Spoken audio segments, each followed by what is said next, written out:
Welcome to my YouTube channel, Tony Suvega, your Feng Shui Guru and Paranormal Expert. Karanasan bilang 4, Abril 28, 2024. Pumunta kami ngayong araw na ito sa Fisher Mall sa Malabon. Kami ay magkakasama kami. Mrs. ko, si Baby, yung anak kong isa, si Shero, at ang anak niya na si Belle. Umaga pa lang, pumunta na kami doon, mga pasado 10:00.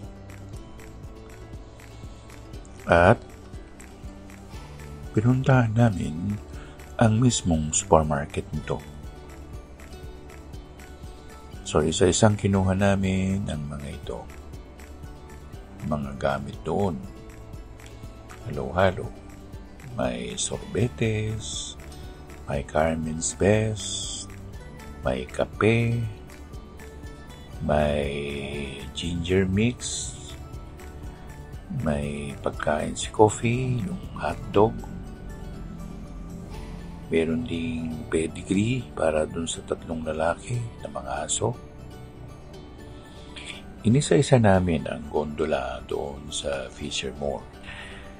Kung tutuusin, ang katapat lang talaga ng lahat-lahat ay meron kang pambili. Kung wala kang pambili, mahihirapan ka. Kailangan mo muna ng pambili o kailangan mo ng pera. At susunod doon yung mga items na ginawa ng mga manufacturer. So, inisa-isa. At halos naman na kumpleto namin o mas marami yung para kay Belle. Yung gatas, yung S26 na pang 1 year to 3 years old. May mga gamot, kumpleto ang Fisher Mall supermarket. Isa-isa namin yan at meron din siyang diaper. May pagkain din at sumunod na nun ay kumain kami sa Jollibee. Pero bago yun, isinakay ko sa trolley ba tawag doon? Pushcart pala. Sinakay ko doon si Belle. Sinakay din yun ng nanay niya na si Shelo. Lakad kami. At sa hindi kayo maniniwala, ang dami nakasunod ng mga duwende. Nakisakay doon sa postcard. Gusto nila na sumakay din sa postcard. Lakad. Natutuwa naman yung Belle dahil marami siya nakikita mga pagkain. Marami siya nakikitang mga bagay-bagay na hindi pa niya nakikita. At bandang muli, nakita niya yung makulay na laruan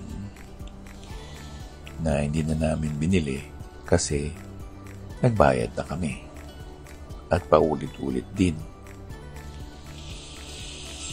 At maluwag ang naging buhay o ang naging karanasan namin ngayong araw na ito. Dahil na rin ang mga tao ay napakarami. Maraming estudyante, maraming manggagawa, banding ang mga tao, maraming batang kumakain sa Jollibee,